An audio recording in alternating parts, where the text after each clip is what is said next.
തമിഴ്നാട്ടിലെ ക്ഷേത്രങ്ങൾ, ഗ്രാമീണ കാഴ്ചകൾ, ഉത്സവങ്ങൾ, വിവിധതരം വിപണികൾ എന്നിവയൊക്കെയായിരുന്നു കഴിഞ്ഞ ഏതാനും എപ്പിസോഡുകളിലായിട്ട് നമ്മൾ കണ്ടിരുന്നത്. സ്വന്തമായൊരു സാംസ്കാരിക പൈതൃകം കാത്തു സൂക്ഷിക്കുന്ന തമിഴ്നാട് വിനോദസഞ്ചാരികളുടെ ഇഷ്ടകേന്ദ്രമാണ്. പ്രാചീന കാലത്തെ ശിലാശില്പങ്ങൾ മുതൽ കോളനി ഭരണകാലത്തെ വിസ്മയ നിർമ്മിതികൾ വരെ തമിഴ്നാട്ടിൽ സഞ്ചാരികളെ കാത്തിരിക്കുന്നുണ്ട്. തമിഴ്നാട്ടിലെ ചില ക്ഷേത്രങ്ങളാവട്ടെ ലോക പൈതൃക പട്ടികയിൽ ഇടം പിടിച്ചിട്ടുള്ളവയും ആണ്. തമിഴ്നാട്ടിലെ ഉൾനാടൻ ഗ്രാമങ്ങളിലൂടെയുള്ള നമ്മുടെ യാത്രകൾ തുടരുകയാണ്.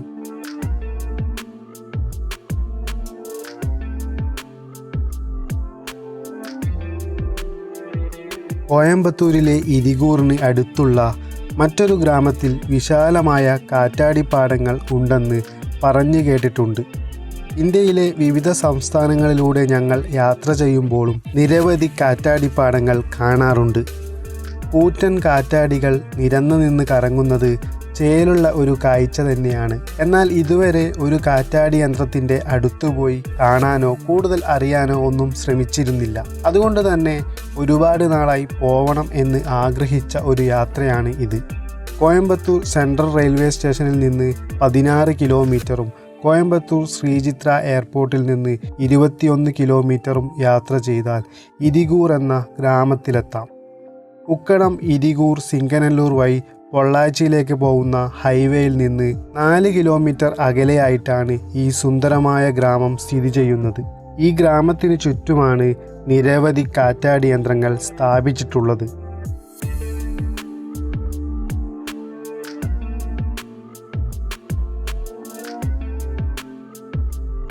ഹൈവേയിൽ നിന്ന് ഗ്രാമത്തിലേക്കുള്ള റോഡിലൂടെ സഞ്ചരിക്കുമ്പോൾ റോഡിൻ്റെ ഇരുവശങ്ങളിലും വിശാലമായ കൃഷിഭൂമിയാണ്. ചോളം, കരിമ്പ്, കാബേജ്, തക്കാളി, പച്ചമുളക്, തെന എന്നിവയൊക്കെയാണ് ഇവിടെ പ്രധാനമായും കൃഷി ചെയ്യുന്നത്. കൃഷിപ്പാടങ്ങൾക്ക് അകലെയായി ആടിനെ മേയ്ക്കുന്ന കർഷകരെയും കാണാം. അതുകൊണ്ട് തന്നെ ഈ ഭാഗങ്ങളിൽ നിരവധി ഫാമുകളും പ്രവർത്തിക്കുന്നുണ്ട്.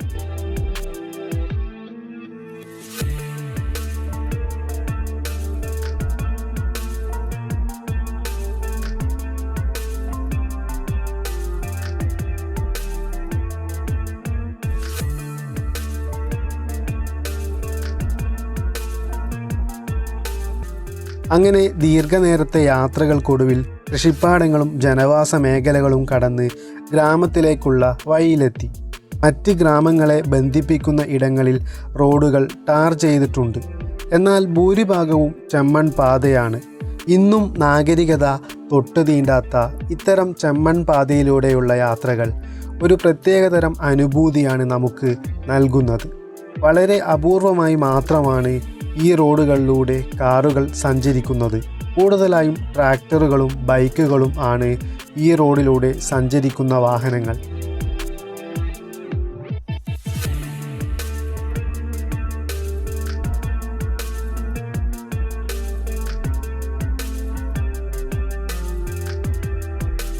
ഗ്രാമത്തിലേക്ക് അടുക്കും തോറും വഴിയോരത്ത് കാണുന്നത് നോക്കെത്താ ദൂരത്തോളം വ്യാപിച്ചു കിടക്കുന്ന കാറ്റാടിപ്പാടങ്ങളാണ്. നിരന്നു നിൽക്കുന്ന കാറ്റാടികൾ ഓരോ സെക്കൻഡിലും തമിഴ്നാടിനു വേണ്ടി വൈദ്യുതി ഉൽപ്പാദിപ്പിച്ചു കൊണ്ടിരിക്കുകയാണ്.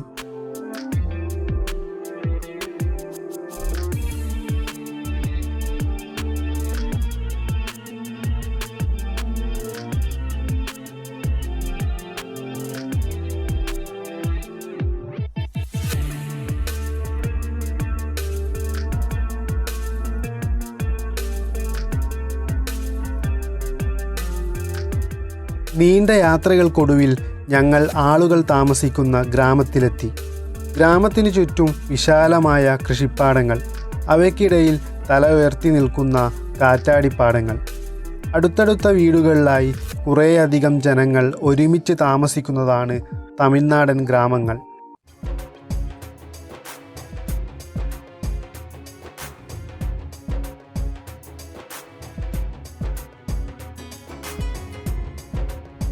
ഗ്രാമത്തിന് ചുറ്റും നിരവധി കാറ്റാടി യന്ത്രങ്ങൾ ഉണ്ടെന്ന് പറഞ്ഞല്ലോ. ഇനി നമുക്ക് വിശാലമായ ഈ കാറ്റാടിപ്പാടത്തിലേക്ക് പ്രവേശിക്കാം.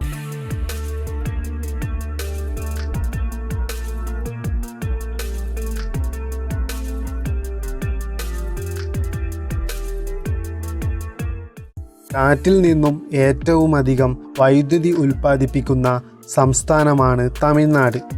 ഇന്ത്യയിലെ തന്നെ ഏറ്റവും വലിയ കാറ്റാടിപ്പാടം തമിഴ്നാട്ടിലെ മുപ്പന്തൽ എന്ന സ്ഥലത്താണ് സ്ഥിതി ചെയ്യുന്നത്. മറ്റ് ഒരു രീതിയിലും ഉപയോഗപ്പെടുത്താനാവാത്ത തീരപ്രദേശങ്ങളെയും വെളിപ്പറമ്പുകളെയും ഒക്കെ കാറ്റാടിപ്പാടങ്ങളാക്കി മാറ്റിയിരിക്കുന്ന ഇത്തരം പദ്ധതികൾ പ്രകൃതിയെ അധികം ഉപദ്രവിക്കാത്ത ഒരു വൈദ്യുതി ഉൽപ്പാദന പദ്ധതിയാണ്.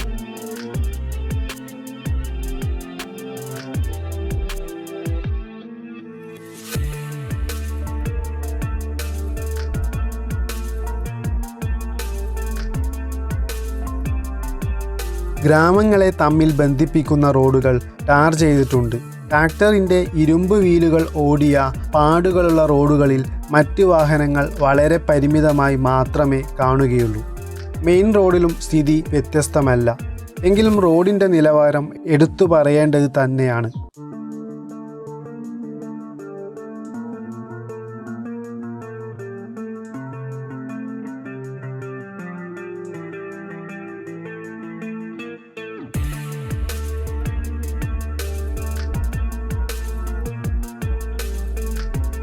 അടിത്തറയിൽ ഉറപ്പിച്ച ഒരു വലിയ ടവറിൻ്റെ മുകളിലായി പ്രൊപ്പല്ലർ, ജനറേറ്റർ എന്നിവ അടങ്ങിയതാണ് കാറ്റാടി യന്ത്രം. കാറ്റിൻ്റെ വേഗത്തിൽ ഈ പ്രൊപ്പല്ലർ കറങ്ങുമ്പോൾ അതിലെ ജനറേറ്റർ പ്രവർത്തിച്ച് വൈദ്യുതി ഉൽപ്പാദിപ്പിക്കപ്പെടുന്നു. അനേകം കാറ്റാടികൾ ഒരു പ്രദേശത്ത് സ്ഥാപിച്ചാണ് വൈദ്യുതി ആനുപാതികമായി വർധനവുണ്ടാക്കുന്നത്. ഇത്തരത്തിൽ വിവിധ യന്ത്രങ്ങളിൽ നിന്ന് ലഭിക്കുന്ന വൈദ്യുതി പരസ്പര ബന്ധിതമായ ശൃംഖലയിലൂടെ ശേഖരിച്ച് വിതരണം ചെയ്യുന്നു. കാറ്റാടിപ്പാടത്തിൻ്റെ ഗുണഫലം ഏറ്റവുമധികം പ്രയോജനപ്പെടുത്തുന്ന ഇന്ത്യയിലെ 3 സംസ്ഥാനങ്ങളിൽ ഒന്നാണ് തമിഴ്നാട്. മഹാരാഷ്ട്ര, ഗുജറാത്ത് എന്നീ സംസ്ഥാനങ്ങളാണ് ഈ കാര്യത്തിൽ മുൻപന്തിയിൽ നിൽക്കുന്നത്.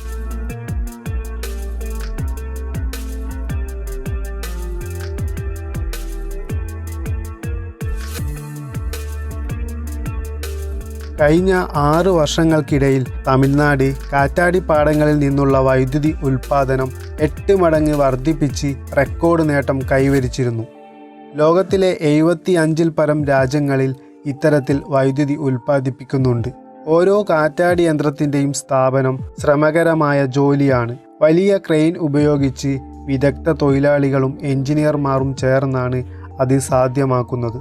ഇവിടെ സ്ഥാപിച്ചിട്ടുള്ള കാറ്റാടി യന്ത്രത്തിൻ്റെ ടവറിന് 20 നില കെട്ടിടത്തിൻ്റെ ഉയരവും ലീഫുകൾക്ക് 40 മീറ്ററോളം നീളവും ഉണ്ട്. സാങ്കേതികമായും റോട്ടർ ബ്രെയിൻ എന്നറിയപ്പെടുന്നവയാണ് ഈ ലീഫുകൾ. നസർലെ എന്ന ഉപകരണത്തോടാണ് ലീഫുകൾ ഘടിപ്പിക്കപ്പെട്ടിരിക്കുന്നത്. Gear box, rotor shaft, brake assembly എന്നിവ നസർലയുടെ അകത്താണ്. ഓരോ കാറ്റാടി യന്ത്രത്തിൻ്റെയും ചുവട്ടിൽ ട്രാൻസ്ഫോർമറും മെയിൻ ഗ്രിഡിലേക്ക് വൈദ്യുതി കൊണ്ടുപോകുന്ന ലൈനുകളും കാണാം.